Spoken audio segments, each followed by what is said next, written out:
Today, turns out people enjoy fighting to the death in PUBG. Like, a lot of people. This is CheckPoint.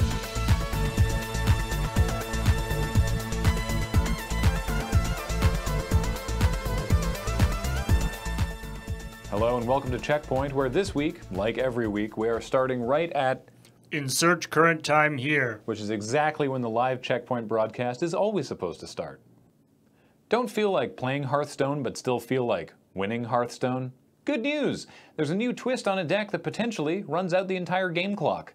In Hearthstone, if you try to draw a card from an empty deck, there's a mechanic called Fatigue that deals 1 damage to you, and a deck called Warrior Fatigue was designed to take advantage of that.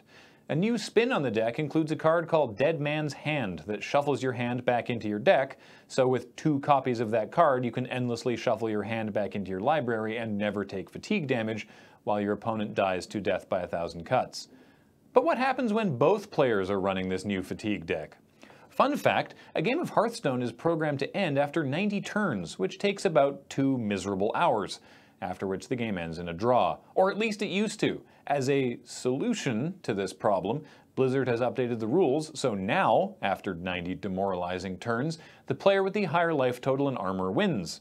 So like I said, if you like winning Hearthstone without actually playing Hearthstone, there's a deck for you. We reported last week that Playerunknown's Battlegrounds had eclipsed Dota 2 as the game on Steam with the most concurrent players at a little over 1 million. Well, since then, Nameless Guy's Cookware Dust-Up has now overtaken Dota's 2 standing record of the most concurrent users ever when it cleared 1.3 million players logged in at the same time. It's a pretty staggering achievement for a game that's still in early access, and unless a simple car crash is supposed to result in one car being slingshotted through a mountain and into the Shadow Realm where only the sub-ocean and the insides of trees live, it is definitely still in early access. Just because it's enjoyed over 10 million sales and utterly unprecedented popularity doesn't mean that Bluehole's Bridge Troll Screwball is actually finished or good. Star Citizen is incredibly divisive. Well, amongst people that care about it.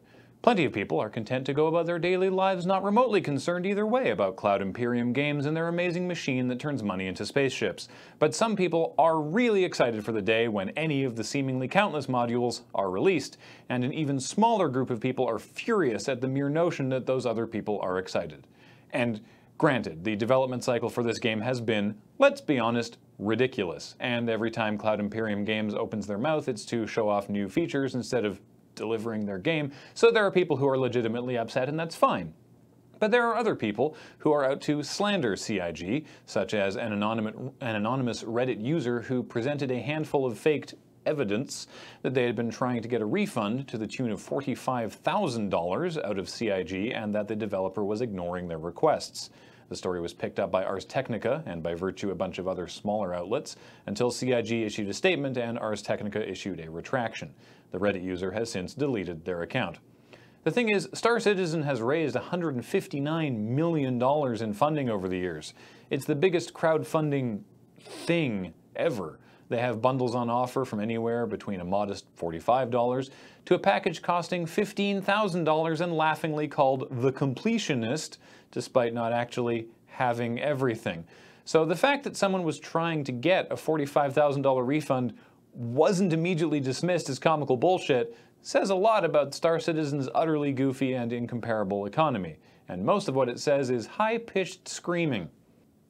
Looking to get NES Virtual Console games on your Switch? You're in luck. Thanks to a dump of the Switch file system, console hacker Yellows8 discovered that every Switch already has an NES emulator installed on it.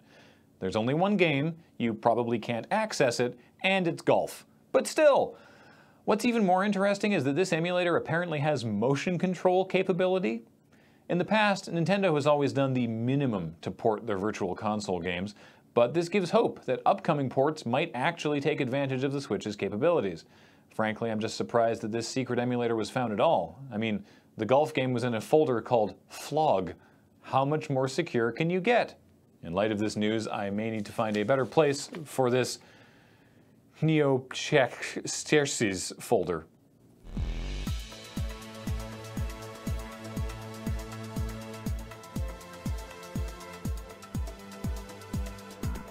Coming up, a group of modders are remaking Half-Life 2 in the Half-Life 1 engine, which will be great for convincing people that they only remember Half-Life 2 looking good because of nostalgia.